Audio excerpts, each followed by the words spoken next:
Hey there, Drowsy Historian here. Tonight we're heading back to 1962 Tanganyika, a newly independent East African nation where the air buzzed with political hope, tropical humidity, and apparently contagious hysteria. This is the story of the laughter epidemic, a real historical outbreak where perfectly normal schoolgirls began laughing and couldn't stop. Not for hours, not for days. Some didn't stop for months. And before long, it wasn't just schoolgirls.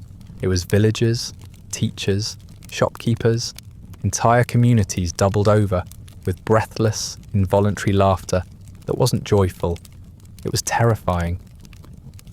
Before you find yourself chuckling uncontrollably while your neighbours flee and the local doctor starts lighting incense and asking spirits for backup, take a second to like the video and subscribe, but only if grim, strange history is your kind of bedtime story. Leave a comment with where you're listening from and how late you're staying up. I love seeing just how far this historical insomnia reaches. Now dim the lights, take a deep breath, and prepare to giggle, gasp, and maybe go just a little mad, one nervous laugh at a time. You're 15, give or take, and your world is very small. It's the early 1960s and you live in a remote village in Tanganyika, not yet Tanzania, not quite modern, and certainly not ready for what's about to happen. The boarding school sits low in the grasslands, like a concrete blister, weathered by sun and mosquito wings. You share a dormitory with a dozen other girls, your iron frame bed pushed too close to someone else's. The air smells of warm fabric, red dust and the distant ghost of yesterday's cassava stew. There is nothing wrong, nothing exciting. Just another long day ahead. Class starts just after sunrise. You sit on a worn wooden bench in a concrete classroom, a stub of pencil in one hand and a lined notebook in the other. A fly lands on your arm. You don't flinch. You've learned that fighting them is a waste of energy. Outside, someone is sweeping the dirt path with a palm frond broom. Inside, your teacher drones through the lesson, like he's slowly melting in the heat. You are learning about the state of the world, something about European geography, something about river systems. You copy the words carefully, even though you know you'll forget them by lunch. There's a rhythm to the day, lessons, breaks, lessons again. It's a rhythm you've never questioned, because what else is there? You whisper with the girls around you when the teacher's back is turned. You stifle yawns. You dream of sugarcane, of going home, of maybe, if the world is kind, finishing school and not getting married too soon. The windows are open, but they don't help. It's hot, the kind of heat that sticks to your skin and makes every movement feel personal. Even your sweat is bored. At mid-morning, you line up for porridge. It's the same porridge as always, too thin, slightly sour, served in metal bowls with the dents of 100 previous meals. Someone spills hers and gets swatted with a switch. Another girl laughs too loud and is told to quiet down. The day continues. You settle back into your place, trying to focus, trying to pretend your uniform isn't itching in 5 different places. The ceiling fan spins with just enough motion to remind you that electricity exists, but not enough to matter. You don't know it yet, but the rhythm of your days is about to shatter. You will not be bored again for a very long time. It's the sound that does it. Not the pitch, not the volume. The sound itself. There's something off about it. Something you can't quite place. You've heard your classmates laugh before. You've heard giggles and snorts and full-bellied howls, usually behind cupped hands or smothered into sleeves when someone says something rude about the headmistress. But this is different. This laugh cuts through the air, like it doesn't belong to anyone. It doesn't rise and fall with amusement. It's sharp, jagged, as if it's trying to escape from a place deeper than the lungs. The girl making the sound isn't smiling. Her mouth is open, her eyes are wide, and the laugh comes in bursts. Too fast, too loud, and too long. You glance up from your notes. She's sitting near the window, her back rigid, her hands gripping the edge of her desk. She laughs again. This time, it ends in a strange choking gasp. You expect someone to say something, maybe a classmate, maybe the teacher. But no one moves. A few of the girls near her are leaning away in their seats, giving her space like she's contagious. You don't know it yet, but that's the most rational reaction in the room. The teacher, a lean man with a moustache that always seems to be sweating, calls her name sharply. She doesn't respond. Her eyes flick toward him, glassy and red-rimmed, but she keeps laughing. It's not joyful, it's not even manic, it's just wrong. The sound of it makes your stomach twist, like when you hear someone crying in the dark, and they won't tell you why. It goes on for too long, longer than anyone should laugh without taking a break. She gasps for breath between waves of laughter, shoulders shaking, lips stretched into a grimace that never quite becomes a smile. The teacher marches over and grabs her by the arm, pulling her to her feet. She wobbles slightly, but doesn't resist. The laughter has shifted, not stopped, just changed. Now it sounds desperate. She's bent slightly, at the waist, clutching her ribs. You can see tears running down her cheeks. Some of the other girls are starting to whisper, but you can't hear what they're saying. All you hear is the laughing. It fills the classroom, pressing in on all sides. You try to go back to your notebook, to the safe predictability of geography and capitals and river systems, but the pencil in your hand suddenly feels very small. She's removed from the room, and for a moment, everything is still. You think it's over, that maybe it was a seizure, or heat stroke, or possession if you're feeling dramatic. You tell yourself people have strange moments all the time. The body misfires, the brain rebels, the air feels too thick, and there's a buzzing in your ears that might be heat or nerves or something else entirely. You exhale, trying to steady yourself, and that's when the second girl starts laughing. This one is closer, just a row behind you.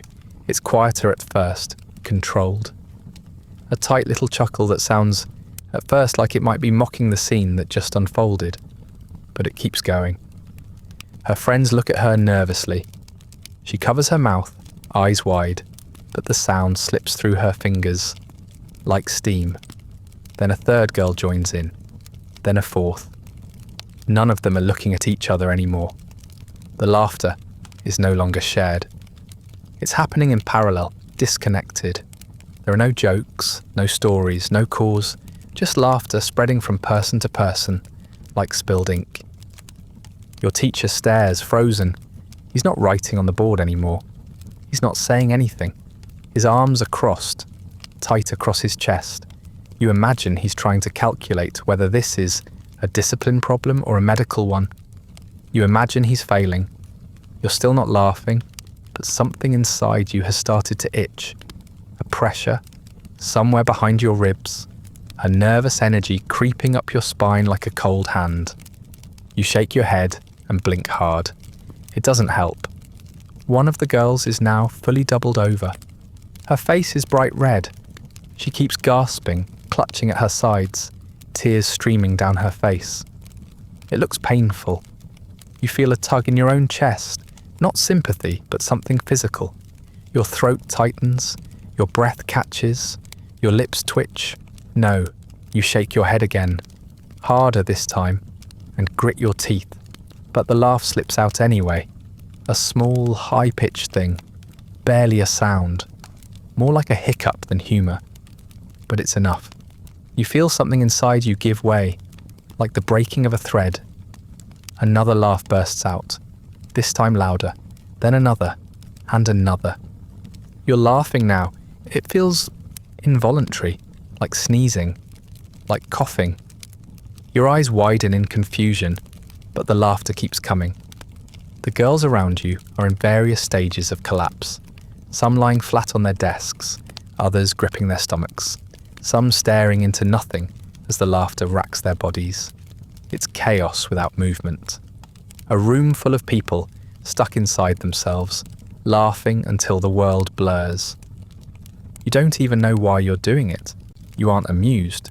You're afraid. The teacher finally slams his hand against the desk. It's a hollow, desperate sound, meant to reclaim authority, but it does nothing.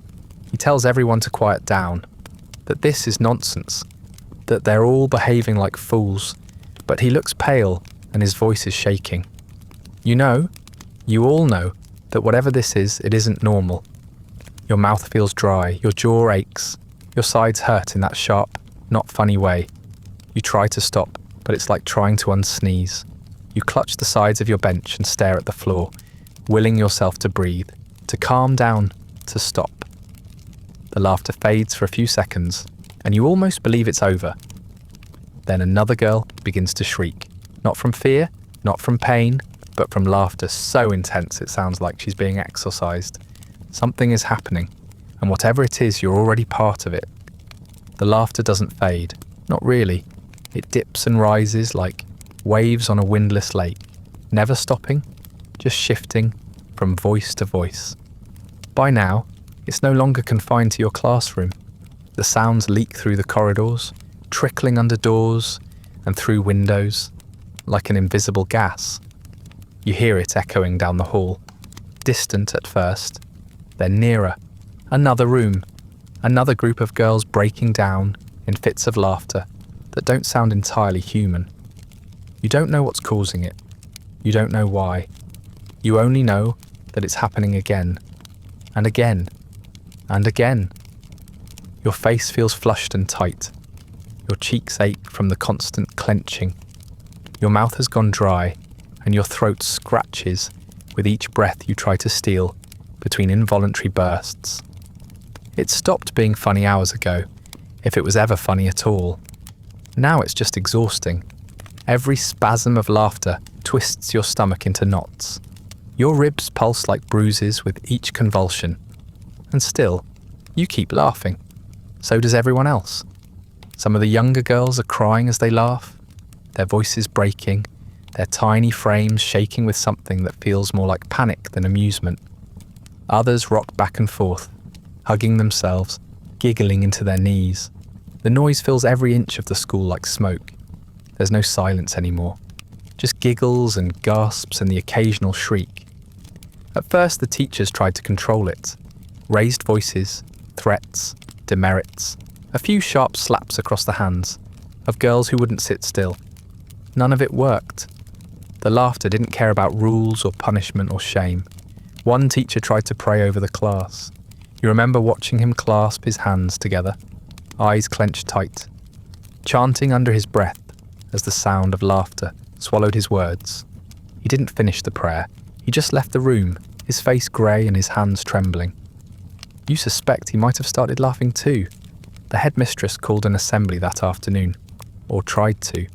You were herded into the main hall like cattle, shoulder to shoulder, with the other girls, your uniforms clinging to your skin with sweat. The staff stood at the front, looking stern and unsure of themselves.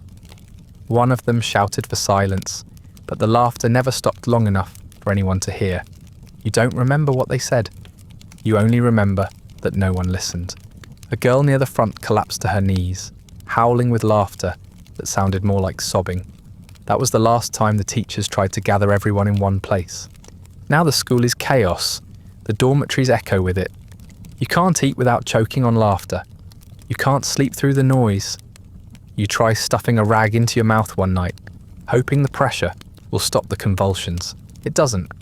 All it does is make you cough and laugh harder. One girl tries to scream. It comes out as a high, unbroken cackle that lasts for nearly a full minute before she blacks out. Another punches the wall until her knuckles split open. She doesn't stop laughing, even as the blood runs down her wrist. You start avoiding mirrors. Your face looks unfamiliar now, stretched, raw, eyes sunken with exhaustion, and cheeks puffed from strain. The muscles around your mouth throb with dull pulsing pain. You've learned to cry while laughing. You've learned to breathe through your nose when your lungs seize. You've learned how to collapse without bruising anything vital. These are not lessons you ever wanted. The strangest part is the moments of stillness, Wayain, those brief gaps, maybe 30 seconds, where the laughter ebbs and it almost feels like the world has righted itself. You sit upright. You take a full breath, You start to believe it's over. And then without warning, a giggle bubbles up from somewhere nearby. Light at first, then louder, then contagious. You try to brace yourself, but there's no preparing for it. Your body joins in before your brain can protest.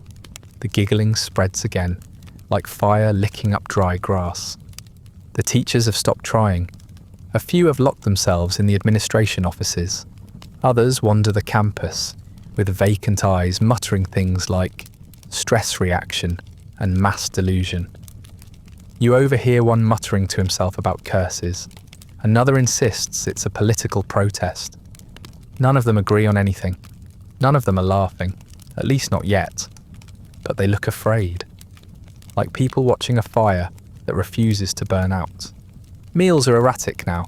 Sometimes they forget to feed you altogether. When the kitchen does open, you stand in line, rocking on your feet, biting the inside of your cheek, to keep the laughter in check. The cook stares at you like you're something from a nightmare, a slow-moving, giggling parade of human dissonance. You wonder what you look like to her. A school full of girls bent double with joyless laughter. Hair tangled, faces twisted. Some still trying to act normal between spasms. Others just lying on the ground, too tired to get up. By the third day, the school is nearly empty of learning. No one teaches, no one studies. The classrooms are filled with hollow-eyed students, some rocking in their seats, others laughing themselves sick on the floor. You try to find a quiet corner. You try to focus on something else. A bird outside the window, a ripple in the grass, the scrape of a chair leg. Anything to remind yourself that you exist outside this noise. But every sound seems distant now. All you can hear is the laughter. All you can feel is the echo of it in your chest, in your jaw, behind your eyes. You think about going home. You think about begging them to send you away, to anywhere that isn't here, but you're not sure it would matter, because the laughter feels like it's under your skin now, like it would follow you wherever you go. Whatever this is, it's spreading, and you're already too deep to get out. You don't know what day it is anymore. Time has slipped loose from the usual posts, the bells, the lessons, the routines. The school feels like it's floating in some feverish bubble now, detached from the world outside. The laughter hasn't stopped. It's become your soundtrack, your companion, your tormentor. You wake to it. You fall asleep to it if you're lucky. Sometimes you don't sleep at all. You just lie in bed, staring at the ceiling, mouth twitching, lungs sore, listening to the girls around you giggle in their dreams. Or in their nightmares. It's impossible to tell the difference anymore. Your jaw aches constantly now. Not like a dull ache, but something sharper. A grinding, pulsing pain in the hinges where bone meets effort. You've clenched your teeth too many times trying to hold the laughter in, and now they feel loose in your gums, like they might fall out one by one. Sometimes you forget to unclench. You'll find yourself sitting stiffly on the edge of your cot, fists balled, shoulders tense, and realise you've been bearing down on your molars for 10 minutes straight. Your face feels bruised, your temples throb. You're learning what happens when the human body laughs, long past the point of reason. Your lungs are another problem. They wheeze now. Each laugh is a ragged exhale, as if your ribs have turned to wicker and your chest is full of dust. You cough more often. It's a dry, hacking cough, the kind that scrapes the throat raw and makes the corners of your eyes sting. A few of the other girls have developed little tics, head jerks, shoulder spasms, eye twitches. One girl laughs so hard she vomits, and then keeps laughing between heaves. The smell lingers in the dormitory for hours. No one even reacts anymore. There are no screams, no gasps, just more laughter. The teachers have stopped trying to contain you. Some of them have left. Others sit alone in the administration office, heads in their hands, eyes glassy. Our nurse was brought in 2 days ago. She took one look at the state of things and turned right back around. There are whispers that the government is getting involved, that someone from the capital might come to investigate. But you'll believe that when you see it. For now, your world is a collapsing circle of pain and noise. You've learned to predict the surges. It comes in pulses, almost like weather. The laughter builds, then plateaus, then dips, only to surge again, without warning. You think of it like a fever, a thing with its own rhythm and temperature, rising and falling beyond your control. During the worst surges, you can't even sit upright. You fold in on yourself like a paper doll, arms clutched around your belly as it cramps and spasms. There's no dignity in it. You drool, you gasp. Sometimes you feel a little urine leak when your body convulses. You pretend not to notice. So does everyone else. The muscles in your face are no longer yours. They twitch and pull without permission. You've laughed so much that your skin feels stretched too tight, as though it might split. Your cheeks are hot to the touch. Your lips crack when you try to speak. Not that you speak much anymore. Most of your communication happens in glances, in shared expressions of exhaustion, fear, and resignation.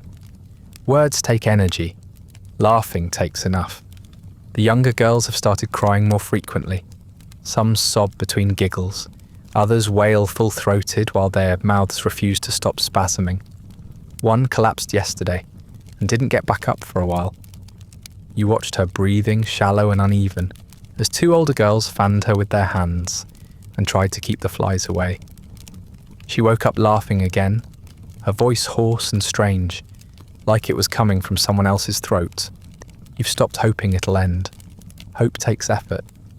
So does imagining an outside world where people live quiet lives without their bodies betraying them. You used to think of home, your mother's cooking, the sound of evening rain on the tin roof, the way your little brother used to tug at your sleeve, for no reason. But even those thoughts feel far away now, like something that happened to someone else. During the quieter moments, you try to sleep, but sleep is treacherous. Sometimes your dreams are full of laughter too. Laughter from empty rooms, laughter echoing inside your skull, laughter that follows you like a shadow no matter how fast you run. You wake with a start, heart pounding, and find that you're already laughing again. There's no pause, no reset button. Your body just picks up where it left off. Your skin has started to break out. Stress, probably, or the sweat, or the lack of hygiene. Bathing has become inconsistent at best, and changing clothes feels like a luxury. You can't focus long enough to do anything properly. You spill water, you knock over bowls, your hands shake sometimes. Not from fear, you've moved past fear, but from sheer exhaustion. Your limbs don't always respond the way they should. They feel heavy, unreliable. One of the teachers tried to record the laughter. You saw her walking the halls with a battered old tape recorder, eyes wide and feverish, pressing the microphone toward cackling girls like she was documenting the end of the world. Maybe she was. You overheard her muttering something about hysteria, psychogenic illness, trauma, as if putting a name to it might help, as if you could diagnose your way out of this. You're not sure how long a person can laugh before something gives out, before a blood vessel bursts or a lung collapses. You've started wondering whether it might be better if something did give out, something clean and medical that forces the laughter to stop, but your body doesn't break like that. It just bends and bends and bends. You catch your reflection in a broken window one afternoon, a flash of your own face distorted in the warped glass. Your eyes look hollow, your teeth are bared. You're not even sure if you're laughing at that moment or if your face has simply frozen that way. You look like someone who saw something they weren't meant to. And maybe you did. Whatever this is, it's inside you now. Not just in your lungs and throat, but deeper.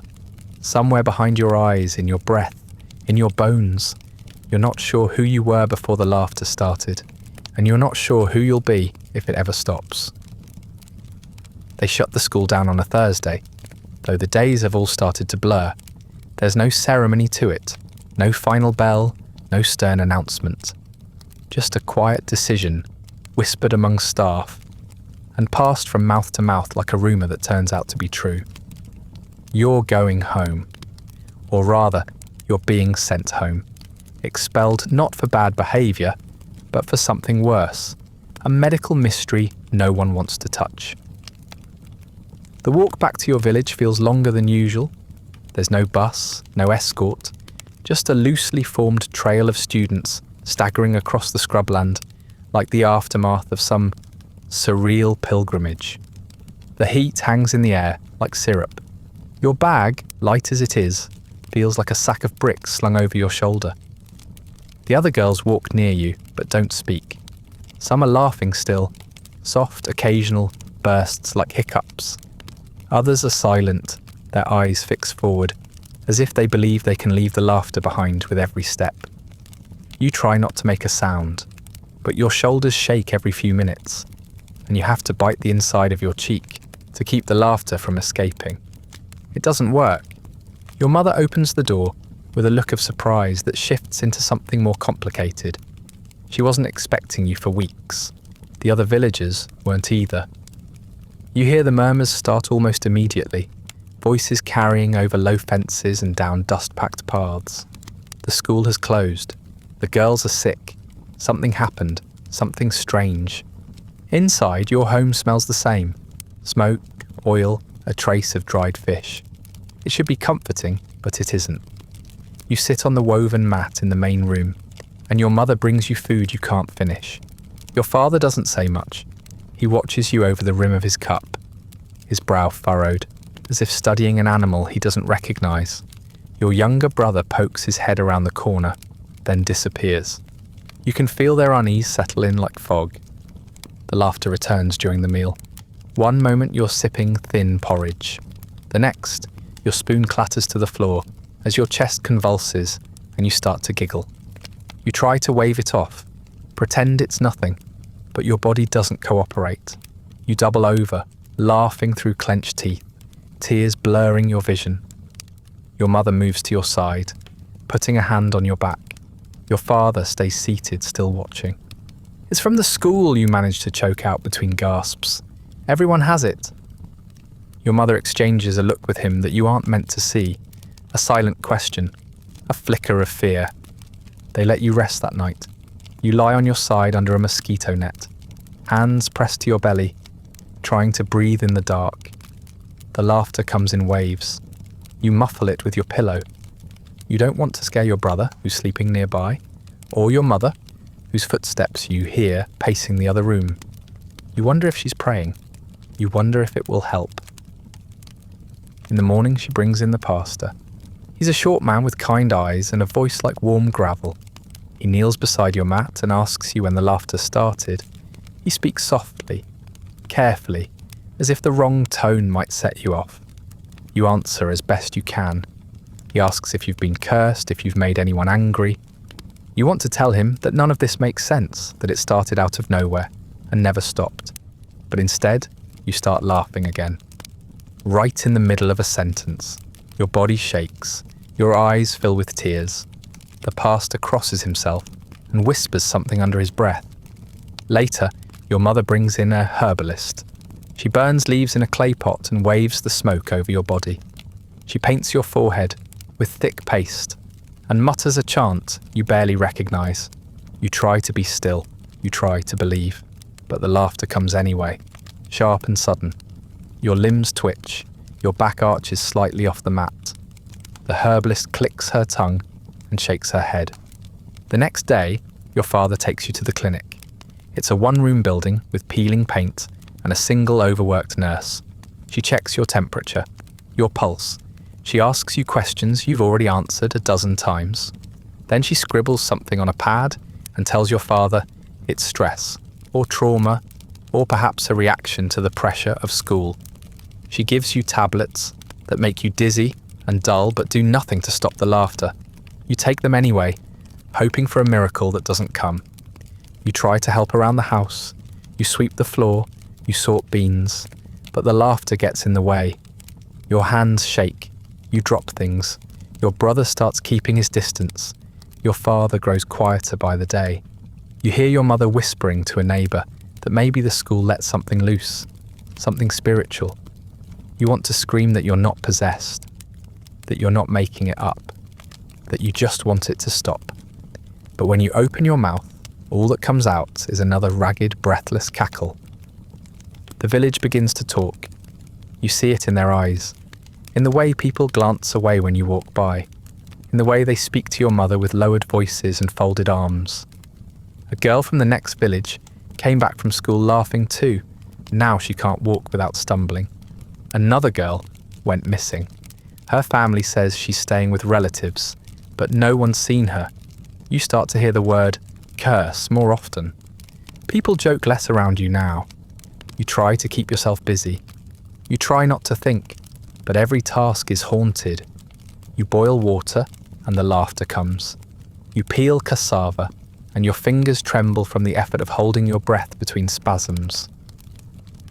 You watch the horizon for storms, wondering if maybe the wind could blow it out of you. Whatever this is, something foreign and loud, squatting in your lungs, clinging to your ribs. At night, your mother sits beside your bed. She doesn't talk much anymore, just strokes your hair and hums under her breath. It's the same lullaby she used when you were little and afraid of the dark. Now, you're afraid of your own body. You drift in and out of sleep, laughter clinging to your breath like a shadow. They said it was psychological, that it would pass, but it followed you home. At first, you think the neighbours are just being nosy. You catch them peering through the doorway, pretending to look past you, as if you're not the centre of their curiosity.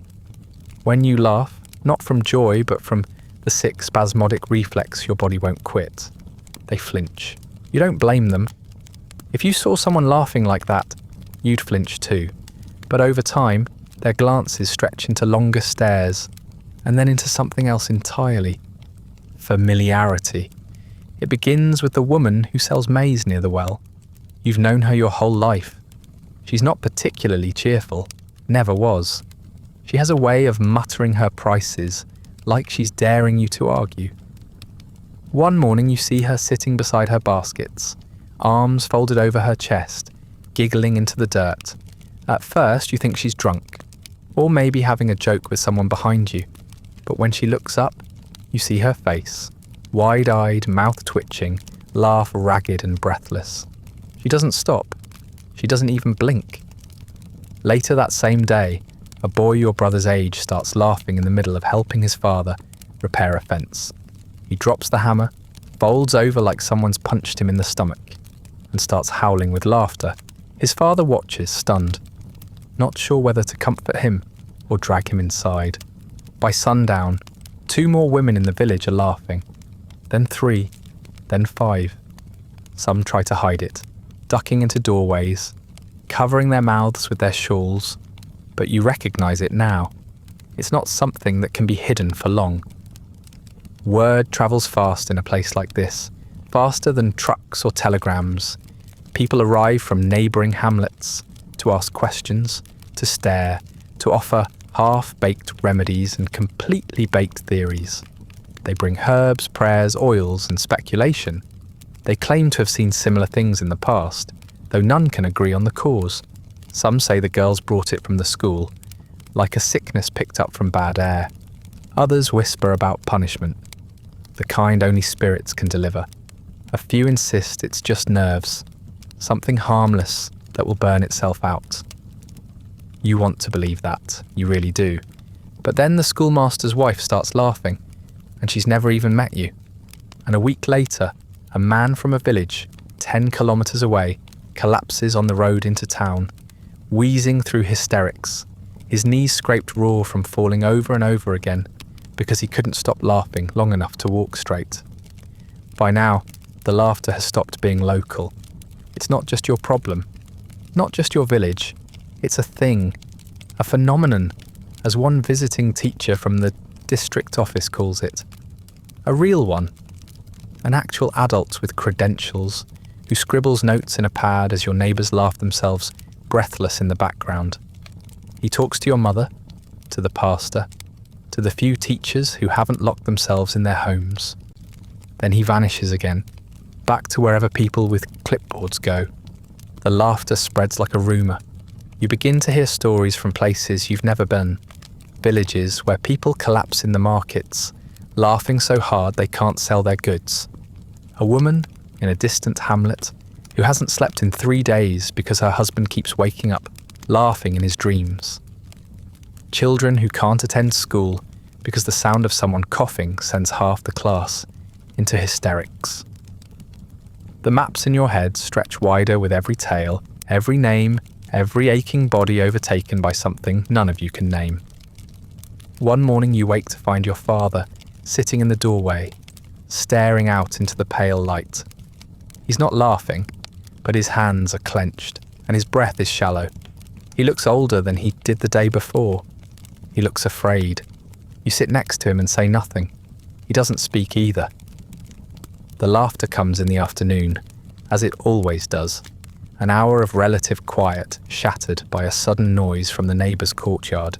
It spreads like a yawn, crossing fences and roads, infecting anyone close enough to hear. You've started to see it in strangers. The way their faces twitch slightly, the way their shoulders tense. People are afraid to breathe deeply, afraid to smile. You overhear someone say, "It's carried on the wind." Another says it's in the soil, that the land itself is laughing. You don't know what's worse, believing it's a disease or believing it's something older, something you can't outrun.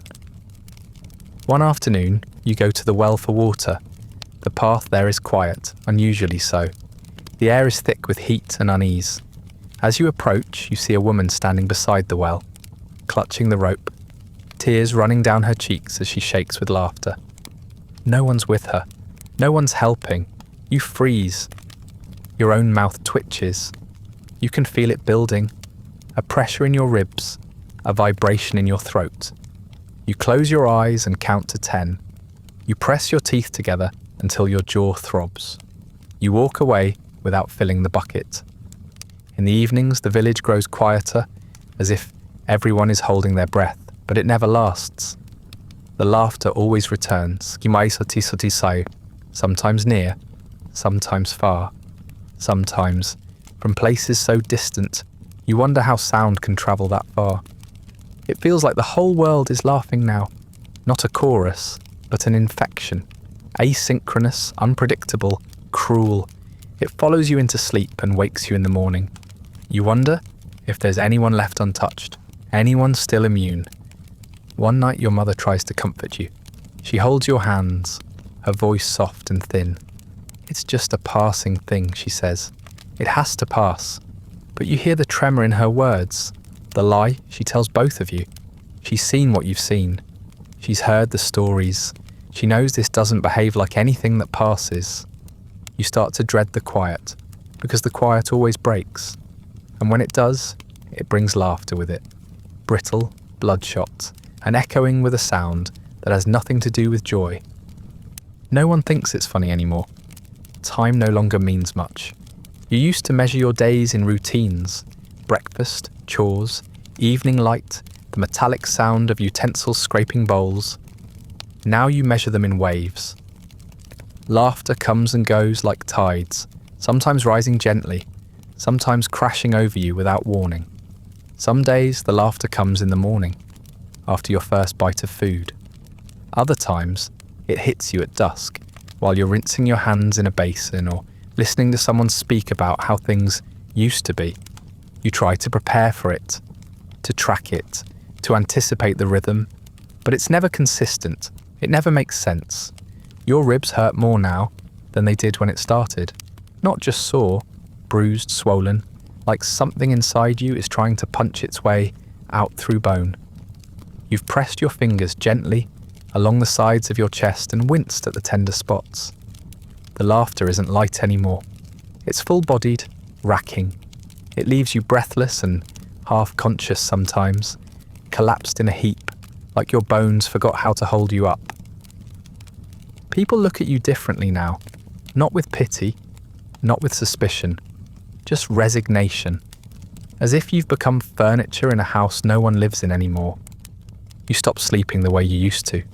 You lie down, sure, you close your eyes, but real sleep, the kind that heals and rests and clears your head, that's become rare. You drift in and out of shallow dreams that blur into waking life. You jolt upright some nights, laughing before you're even fully conscious, and catch the reflection of your twisted smile in a window pane. You don't scream. You don't even cry. There's no energy for that anymore. Instead, you curl tighter beneath the blanket and pray for a stillness that never quite arrives. The people around you have grown quieter, not calmer, just quieter. They speak in half sentences now, in glances and gestures. You've learned to tell what someone means by the way they stir their porridge, or hold their breath while drawing water. Some of them still pretend.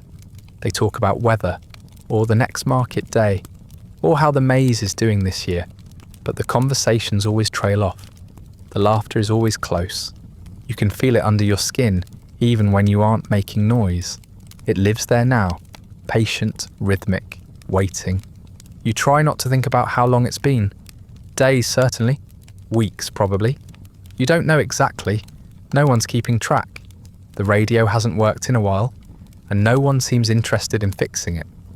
You once asked your mother how many people were still laughing. She just shook her head and muttered, "Too many." You don't ask again. There's something else that's changed, something harder to name. It's in the way people move, slower, cautious, like animals that have learned not to draw attention. Laughter has become a kind of punishment, a thing everyone dreads but no one can stop. It comes unannounced and leaves you raw. You've watched grown men break into fits in the middle of a conversation, laughing until they clutch their heads, like they're trying to crush the sound inside. You've seen elders sink into their mats, trembling and silent, only to let out a high, thin giggle that sounds more like a bird dying than a person. You no longer bother hiding your laughter. It's not shameful anymore. It's just normal, like breathing or bleeding. When it hits you, you give in. You double over. You ride it out. Sometimes people try to help. They'll rub your back, bring you water, whisper prayers over your shaking body. You appreciate the gesture, but it doesn't change anything. When it's over, you're left gasping on the floor, ribs burning, sweat running down your spine like tears that got lost. You've forgotten what silence sounds like. Not just the absence of voices, but real silence. The kind that comes before sleep or right after a storm. You miss that. You miss stillness. Now, even in the quietest moments, you hear something. A faint chuckle from across the yard. The sharp bark of a girl laughing into her pillow. The hiccuping rhythm of someone trying to suppress the inevitable. It's never truly quiet. Not anymore. Your brother stopped sleeping in the same room. He moved his mat outside and says he prefers the night air, but you know better. He's afraid. Not of you, specifically, just of what you've become, of what laughter means now. Sometimes you see him watching you from the doorway, his mouth drawn tight, his eyes searching for the sister he remembers. You try to smile, but the expression comes out crooked. You don't know if it helps. You wonder what your classmates are doing, whether they're still laughing too, whether any of them manage to stop. You picture them scattered across villages, curled into corners, cackling through clenched teeth, their families watching from a distance, like yours. You wonder if any of them feel better, if any of them have healed. You wonder if healing is even possible. One evening, a stranger comes to the village. He says he's from the health department. He's wearing a suit that doesn't quite fit and carries a little notebook he clutches, like a weapon. He doesn't get too close to you, but he watches. He asks questions. Your mother answers most of them. You sit nearby and laugh into your sleeve. The man writes something down and frowns. Before he leaves, he says they're going to send someone else, a doctor maybe, someone who can study it properly. You don't hold your breath. That night, the laughter hits you harder than usual. It's sudden, overwhelming. You fall to your knees in the dust, beside your mat, hands clenched in your hair. You can't breathe. You can't speak. Your mother kneels beside you and holds your shaking shoulders, whispering your name over and over like a chant. You don't know how long it lasts. When it finally ends, you're soaked in sweat and too weak to stand. You look at her through bloodshot eyes. She looks back, tears in hers, but she doesn't say anything. There's nothing left to say.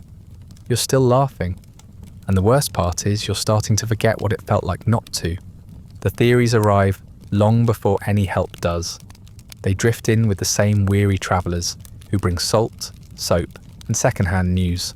Only now, instead of gossip about rainfall or politics, it's theories, explanations, assignments of blame passed around like bruised fruit. You hear them at the market, at the well, through open windows in the evening. Everyone's got a different idea about what's happening, and none of them match. The elders say it's spirits. They don't speak the word lightly. They mean it in the old way, not in stories or bedtime warnings, but in a serious, bone-deep voice that quiets a room. They say something was disturbed, something ancient. Maybe the school was built on cursed land. Maybe the laughter is punishment for arrogance, for forgetting the old rites. You hear a woman say it started because someone mocked the wrong grave. Another claims it's because the girls danced too close to the crossroads. You stop correcting them. It's not worth the effort. The local pastor has a different theory. He thinks it's demonic. He's been holding prayer vigils twice a week, laying hands on the afflicted, asking for repentance, fasting more often than not. You've seen him sweat through 3 shirts in a single afternoon, trying to drive the laughter out of a girl so exhausted she could barely stand. She collapsed halfway through the 3rd psalm. He claimed it was working. She started laughing again 15 minutes later. He still won't admit defeat. Your mother doesn't say much anymore. But once, during a particularly violent fit, you heard her mutter a word you hadn't heard her say since you were small. Zigo. A burden. A curse carried down through blood. Something inherited. That idea settles over you like smoke, not loud but persistent. You wonder if she blames herself. You wonder if she blames you. Officials arrive again, this time with a little more noise. Not the ones who live nearby, but men from farther away. District health officers. One of them wearing a hat too clean for this much dust. They set up a table under an acacia tree and interview villagers one by one. They ask how many are affected, when it started, whether anyone has died. They use words like psychosomatic and community stressor. You watch them nod solemnly as your neighbours describe children collapsing in doorways, women laughing until they can't breathe, men afraid to sleep in the same room as their wives. The officials write things down in neat official notebooks and promise to look into it further. Then they pack up and leave. You don't know what you expected, maybe for someone to stay, to study you like a doctor instead of a problem someone else will fix. Maybe for someone to say, this is real, instead of, this is odd. But no one does. Not really. What you get is distance, the kind of polite avoidance that makes it clear they've already filed you away under unusual and not urgent. After the officials leave, more theories start to arrive from even farther afield. Foreigners write articles about you, not you specifically, but your school, your village, the region. You hear whispers of what's being said. Some claim it's hysteria, mass delusion, a cultural disorder, a collective reaction to anxiety about independence or modernization, or the pressures of growing up female in a rapidly changing country. They speak like they understand you better than you understand yourself. You wonder if any of them have ever laughed until they bruised. One theory says it's because the girls were too repressed. That education creates a conflict between old values and new freedoms, and the laughter is your body's only way of surviving that contradiction. Another claims the girls were possessed by the spirit of resistance, using laughter to protest the structure that confined them. You don't remember feeling particularly rebellious when it started. You just remember trying to copy your notes and wondering why your classmate wouldn't stop giggling. Some of your neighbours cling to the idea that this is a hoax, that you and others like you are faking it for attention. You've seen the way some people look at you now, suspicious, cold, like you're doing it on purpose, like laughter this violent could ever be a choice. You try not to care. You try not to notice when the boy, who used to sit with you at the well, now keeps his distance. You try not to remember the last time you laughed because something was actually funny. Your family doesn't talk about the theories anymore. They've heard too many. None of them seem to help. No one has offered a cure, only causes, and vague ones at that. You still laugh, daily, sometimes hourly. You still wake in the middle of the night, gasping. You still clutch your ribs, your jaw, your temples, and you still wonder if maybe this is just how it is now. The world outside seems to move on, even as your own keeps looping. You hear that school children in other villages have stopped attending lessons, that parents are pulling their daughters from boarding schools, fearing infection. You're told that teachers now avoid the topic entirely, pretending this didn't happen, that it couldn't happen again. You suppose that's its own kind of denial, pretending that if no one says the word, the laughter will stay buried.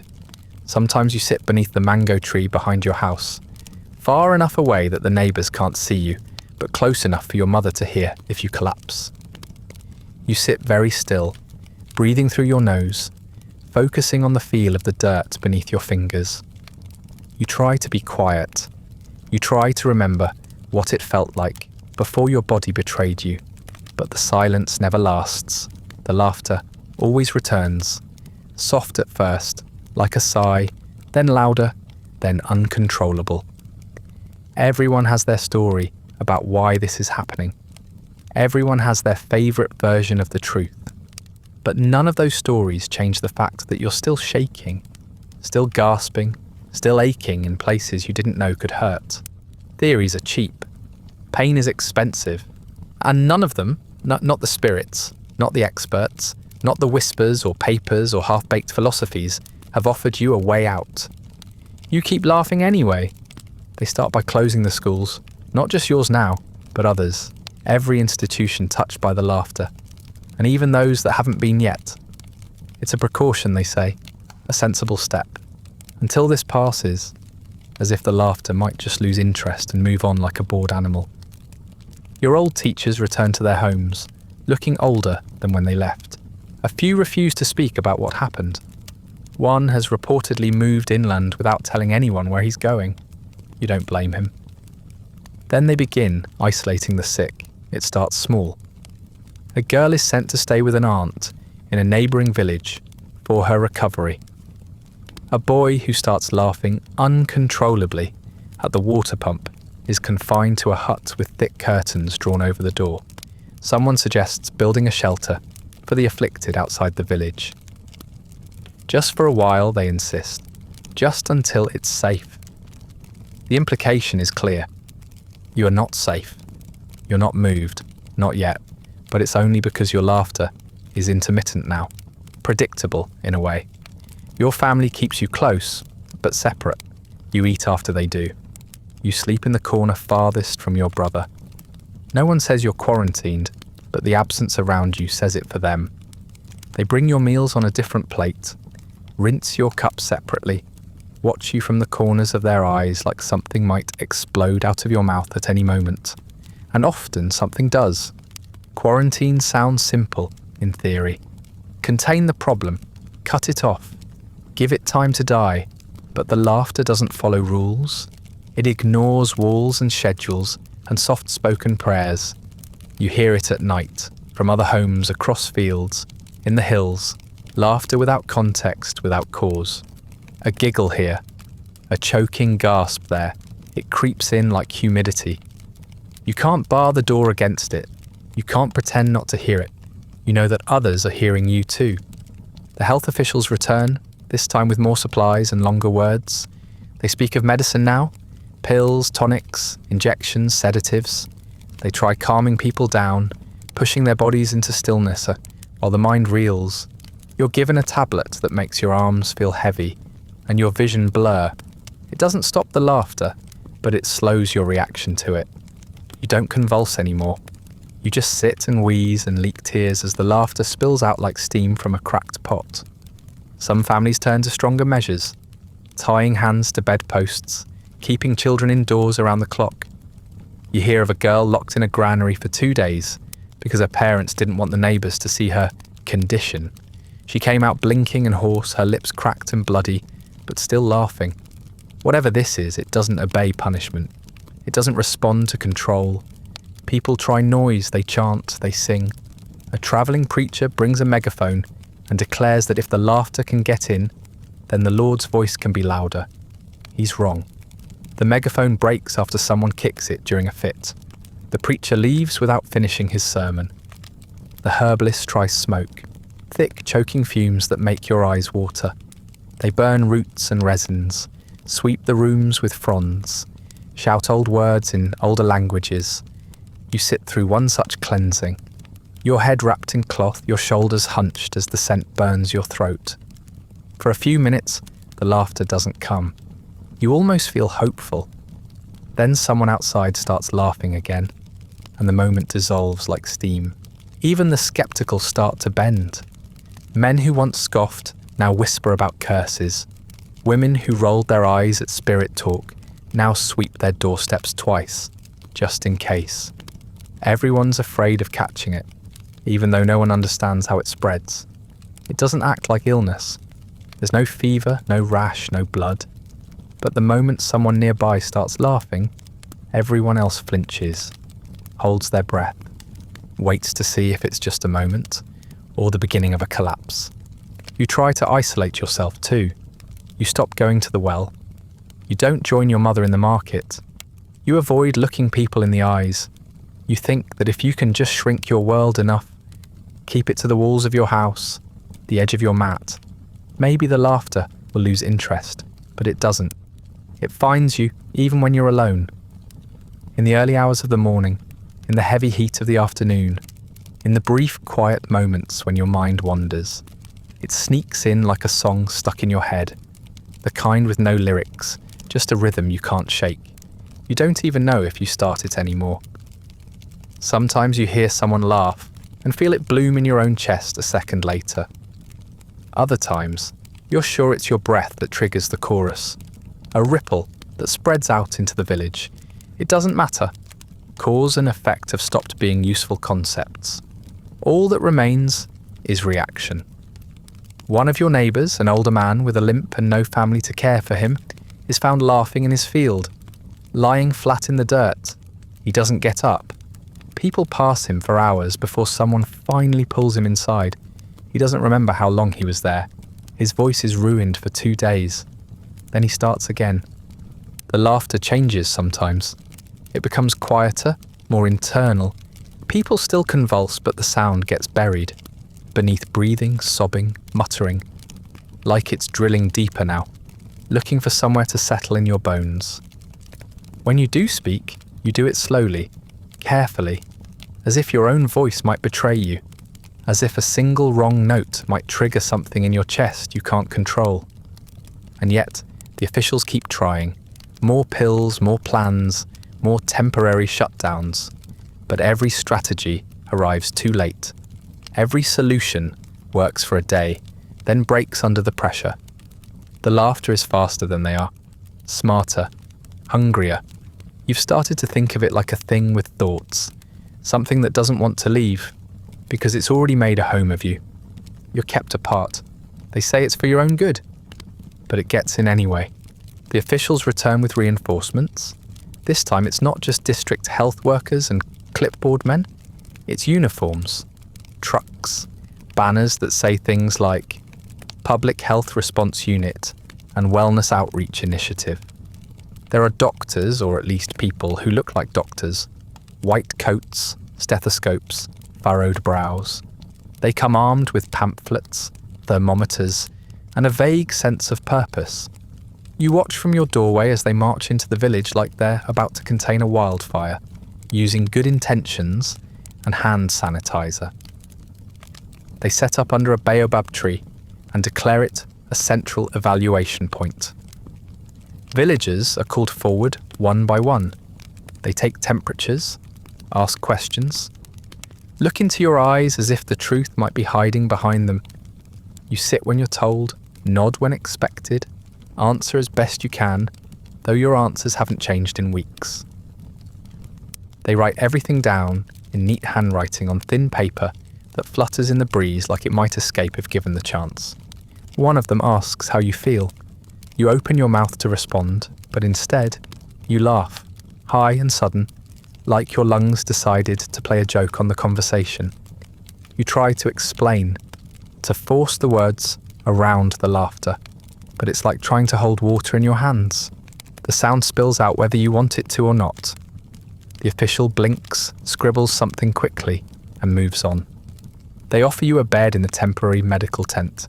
It's not much, just a cot, a cup of water, and a buzzing mosquito coil burning nearby.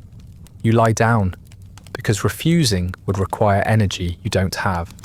They take your pulse and declare it elevated.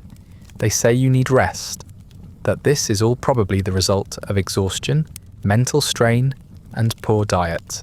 You smile at them, or try to. It comes out crooked. They prescribe sleep. You burst into laughter again. The irony tastes bitter in your mouth. Over the next few days, they try every solution they've brought. You're given a light sedative that works for 2 hours, during which you drool slightly and stare at the tent ceiling without moving. Then the laughter returns, slower, yes, but no less persistent. They suggest breathing exercises, herbal compresses, group meditation led by a woman with a clipboard who talks in a voice so slow it feels like it's buffering. The group session ends when 3 participants begin laughing in sync and fall out of their chairs. Another team member tries to explain that this is a collective response to long-term stressors in a post-colonial transition period. The crowd nods politely. No one has any idea what that means. One man mutters that maybe the spirits didn't like being translated. You don't laugh this time, not because it isn't funny, but because you're too tired.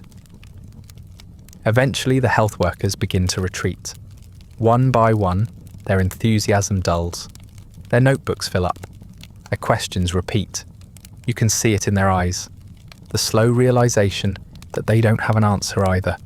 They came here expecting to contain something. Instead, they found something that refuses to be categorized. They thought they were here to treat. Now they're just observing. Before they leave, one of them pulls you aside. He's young, barely older than you. He tells you he's sorry, that what's happening is real, that you're not alone. It's the first thing anyone official has said that actually feels true. You thank him. Then, without meaning to, you start laughing again. You don't want to, not here, not now, but the sound rises anyway, wild and uneven. The young man blinks, forces a smile, and walks away. Later that night, you lie on your mat and listen to the laughter ripple across the village, like wind through dry leaves. You wonder if the health workers are already writing their final reports, if the forms have a box to check for persistent communal affliction with no clear etiology. You wonder if they'll be back, if anyone will.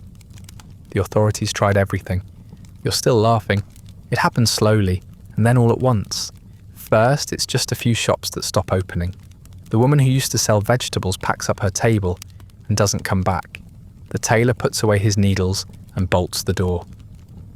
The butcher stops bringing his cart to the crossroads because people can't stop dropping things from their hands when the laughter hits. You pass his shuttered stall one morning and realise it's been 3 days since anyone mentioned meat. Then it's the children. School is already closed, but now no one even talks about reopening. The books gather dust, the chalkboards fade, a few of the younger children still try to play, but even their games feel strange now. Laughter sends them scattering instead of drawing them in. They cover their mouths when they giggle. They watch their parents too closely. You see one boy break into laughter while chasing a chicken and immediately burst into tears, like the sound betrayed him. The workers stop next. Some try to keep going at first, hacking weeds in the fields or mending fishing nets. But laughter interrupts everything. A man trying to dig a trench doubles over mid-swing and drives the shovel into his own foot. 2 women collapse while carrying water jugs, and the water soaks the path while they writhe in the mud, choking on hysterics. Eventually, everyone stops pretending. There's no economy in a village where people drop to the ground mid-task, cackling like marionettes on strings. No one says the word collapse, but it hangs in the air like dust, present, persistent, slowly settling over everything. There's no structure anymore, no expectations. The days blend together into one long, hot blur of waiting. Waiting for help, waiting for it to stop, waiting for some kind of ending. You try to mark time by your own fits, but even those have become inconsistent. Sometimes it's every hour. Sometimes you go half a day in silence before your ribs suddenly clench, and you burst into a fit so violent you pull a muscle in your neck. Food grows harder to come by. People plant, but they don't harvest. Or they do harvest, but they forget to sell. Some give things away, too tired to argue over price or barter. Others hoard, unsure when the next shipment will come, if it comes at all. You eat what you're given and learn not to complain. Your body's too busy laughing to worry about nutrition anyway. You've lost weight. Everyone has. Laughter fills the streets now, not just from homes, but from alleyways, from doorsteps, from people lying in the shade of trees. You see a woman curled on the ground near the well, laughing into her hands. No one helps her anymore. You used to. Everyone did at first, but now people just walk by. It's not cruelty, it's exhaustion.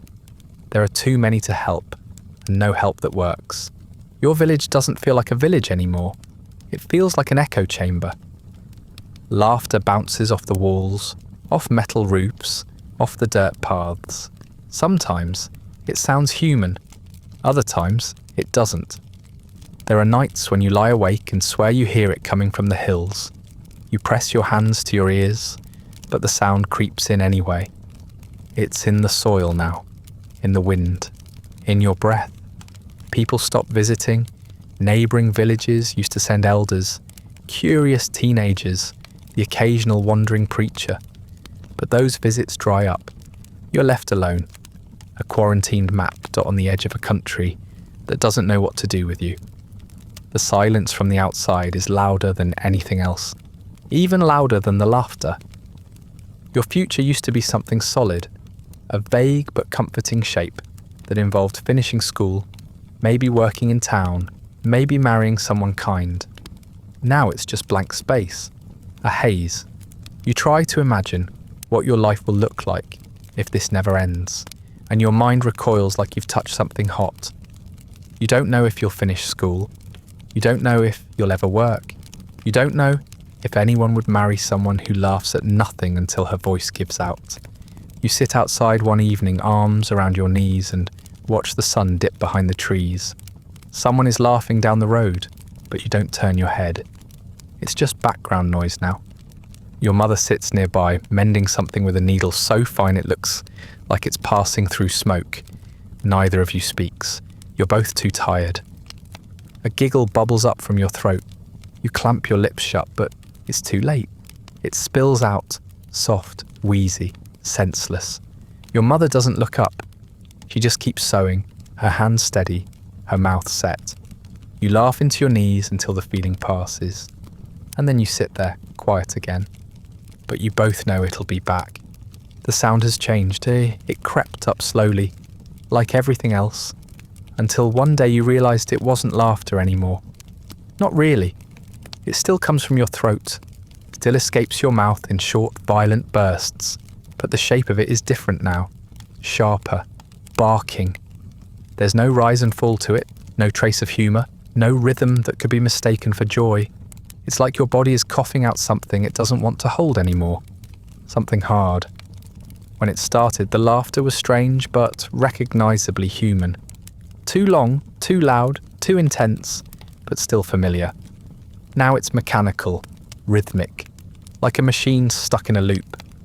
You've heard yourself laugh at nothing 100 times, but lately it sounds like someone else entirely. Like an imposter is wearing your skin and forcing your lungs to perform on cue. Your mouth opens without your permission. Your jaw moves like it's been wired to a switch you don't control. Sometimes the sound that comes out is high and brittle, like something cracked. Other times, it's low, guttural, animal. You never know which version of yourself will arrive. It doesn't build anymore. It used to come in waves, giggling, then gasping, then silence. Now it just erupts. No warning, no slow swell.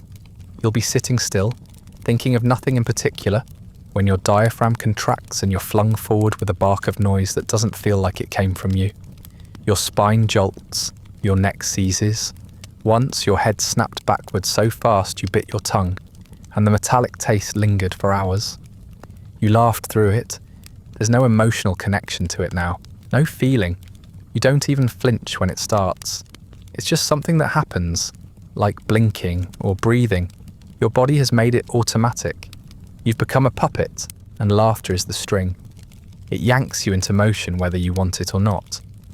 You can be halfway through a sentence, halfway through a swallow of water, halfway through a dream, and the laughter will take over. It interrupts your life, like a faulty alarm going off inside your skull. You used to cry sometimes when it ended, shaking from exhaustion, face damp, ribs screaming. Now you don't. You just lie still afterward, eyes blank, waiting for the next round. The only thing worse than the laughter is the space between. The stillness where you wonder if this is your baseline now, if this is the most peace you'll get. Other people have changed too. You hear it in their laughter. At first, everyone sounded different, individual, unique. Now when someone breaks into a fit, you can't tell who it is. The tones have flattened, merged into the same strained barking cadence. It's as if the laughter has standardized itself, optimized for efficiency, not expression. It's not an outbreak anymore. It's a program, one that you've all been forced to run. You see the toll it takes, faces gaunt, shoulders tense, mouths hanging open, even when silent, ready for the next spasm. A boy you used to know, always cheerful, now laughs with his eyes closed, like he's trying to disappear inside himself. A woman down the road started covering her mouth with a cloth, not to muffle the sound, but because she's ashamed of the way it looks when she laughs now, like a grimace carved into her face.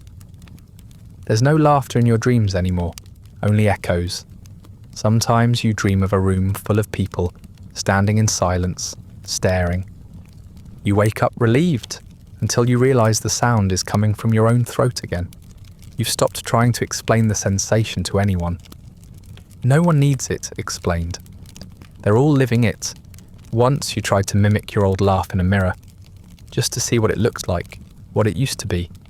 You forced yourself to smile, then to chuckle, like someone acting out a memory. But the effort felt foreign. The sound didn't come. Your body didn't recognise the command. You stood there for a moment, staring into your own eyes, and then the real laugh returned, sharp and sudden, snapping your head downward. The moment shattered like glass. It's not laughter anymore, not in the way people mean it. It's something else, something you do now, something that happens to you, and no part of it feels human. Eventually, the world hears about you. Not you personally, but the story you've become a part of, what they're now calling the Tanganyika laughter epidemic. It starts as a rumour, a line buried in a newspaper column, some bizarre human interest snippet, alongside stories of politics and weather. But soon it spreads, faster than the laughter itself, riding the airwaves into cities you've never seen and countries you'll never visit. They give it a name. Mass psychogenic illness. You hear it whispered by returning officials, see it printed in a foreign language magazine someone brings back from town. You don't understand all the words, but you know what they're saying, that this is all in your head, that it's not real the way diseases are real, that your body is reacting to fear, to stress, to suggestion. You'd laugh at the absurdity if you hadn't already done enough laughing to last 3 lifetimes. The phrase sounds clinical, clean, manageable. It doesn't conjure the image of girls clawing at their own ribs. It doesn't capture the blood vessels burst in the eyes of children.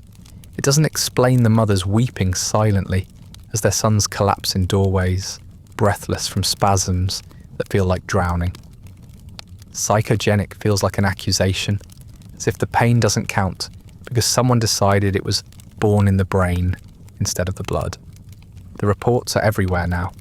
Newsreels play footage of the affected, shaky, out-of-focus clips of laughing girls being loaded onto trucks or carried by family members too tired to look into the camera. Journalists speak over the footage in cool, measured tones.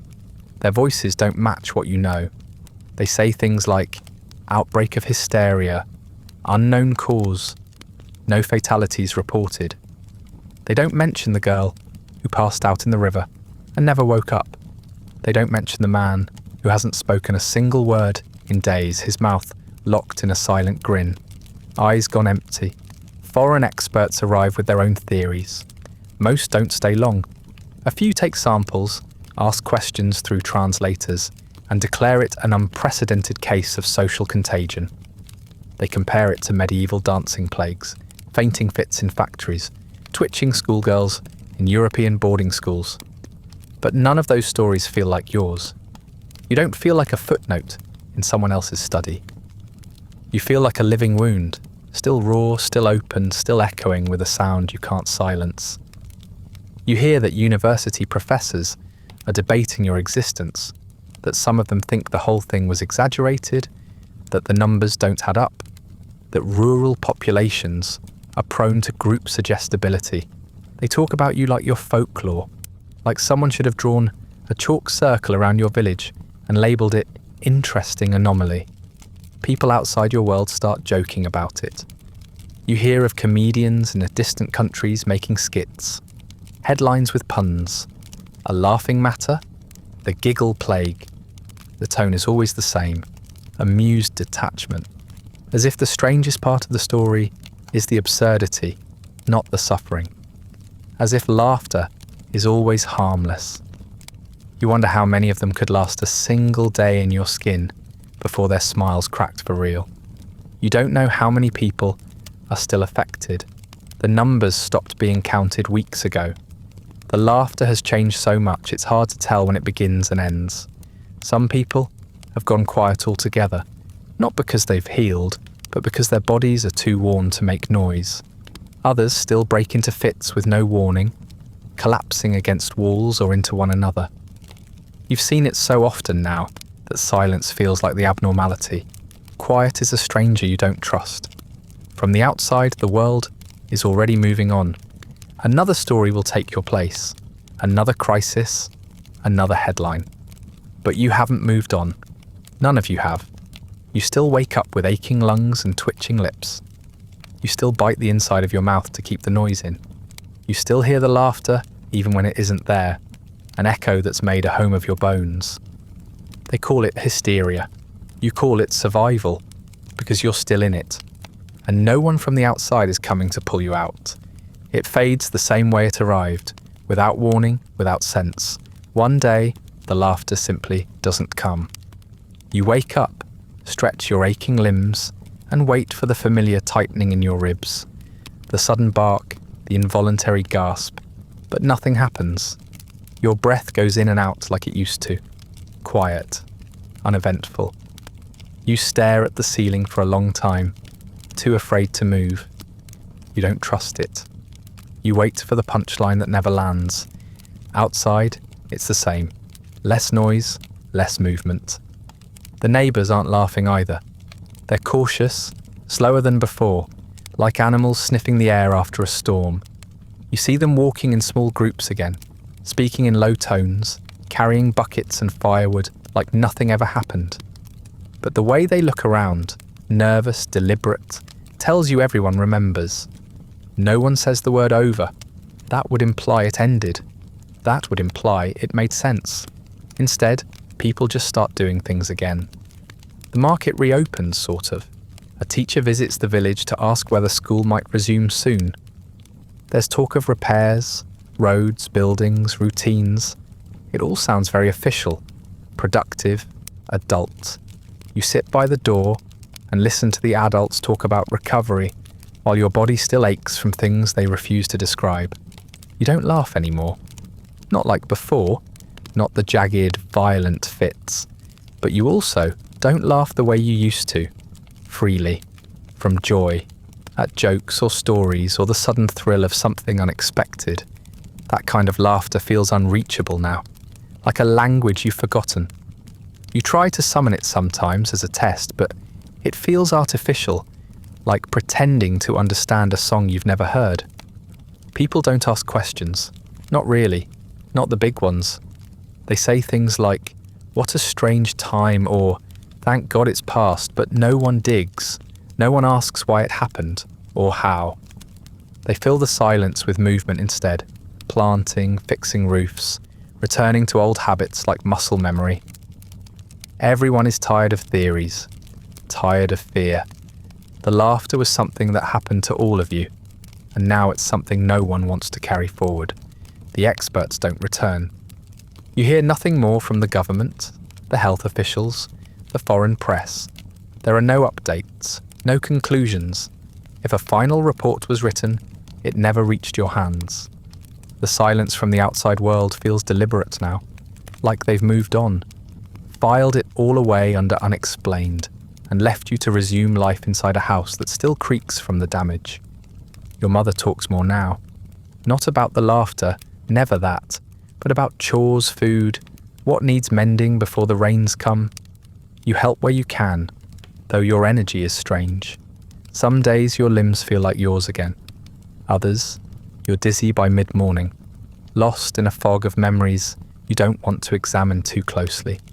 You walk slowly. You speak less. People mistake it for recovery. You know better. Your brother laughs one day while playing with another child. It's quick and unforced and ends naturally. You watch him, stunned by how light it sounds. For a moment, you wonder if maybe you imagined everything. If the months of shaking, gasping, convulsing bodies were just fever dreams. But then a man walks past the house, and you see the way his shoulders stiffen at the sound of laughter. Just for a second, just a flicker. And you know he remembers too. You go days without thinking about it now, which feels like progress. Then you wake from a dream where your body's laughing again, and you can't breathe, and you're reminded that it's still with you. Not in your lungs anymore, maybe, but somewhere deeper, somewhere it can't be rooted out with rest or medicine or silence. No one explains it, no one tries. Life, they say, must go on. And so it does, but you don't move on. Not really. You learn to live around it, the way you'd live around a bad joint or a childhood scar. It becomes a fact of you, quiet now, but permanent. The laughter stopped, and still it echoes. Even now, long after the headlines have faded and the officials have moved on to newer, more manageable emergencies, you still feel it sometimes. That flicker. It's not a full laugh anymore. Not the body-racking, breath-stealing spasms that used to knock you off your feet. It's smaller now, quieter, but it's there. A twitch in the chest, a pulse in the jaw, a smile that creeps up and lingers a second too long, like it's waiting for permission to explode. You've trained yourself to ignore it, to breathe through it, to move on. People around you have done the same. They laugh now carefully. Short bursts, polite chuckles, nothing too loud or too long. No one wants to tempt it. Laughter has become something to monitor, like a wound you're not sure is healed. Sometimes when someone laughs just a little too freely, you see heads turn. You see the stiffness in their shoulders, the way their mouths tighten just slightly, as if preparing to run. You wonder if it ever truly left, or if it just went underground. Dormant, sleeping somewhere in your nervous system, waiting for the right conditions to reawaken. There are days when your breath catches for no reason at all, days when a harmless joke makes you laugh a little too hard, and for one split second, you feel the edge of it again. The loss of control, the helplessness, the dizzying drop into a rhythm you don't choose. You always stop yourself, but it takes more effort than you care to admit. There are others like you. You see it in their eyes. Survivors, if that's the right word. People who went through it and came out the other side with something missing, or maybe something extra.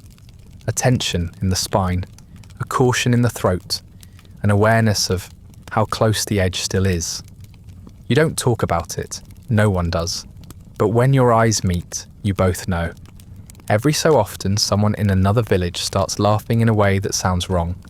Not playful, not amused, just too much, too sudden, too sharp. It never spreads now, not like before, but it's enough to make people stop what they're doing. Enough to make them glance over their shoulders, just to be sure. The world says it ended, but you know better. You don't remember what your last real laugh sounded like. The kind that didn't carry weight. That didn't feel like a risk. You miss it more than you expected. And sometimes, in the quiet of the early morning, when the village is still and the wind rustles the dry leaves just so, you find yourself smiling for no reason at all. That's when you feel it again, faint, familiar, waiting. A laughter beneath your breath, still there, still yours, just one joke away.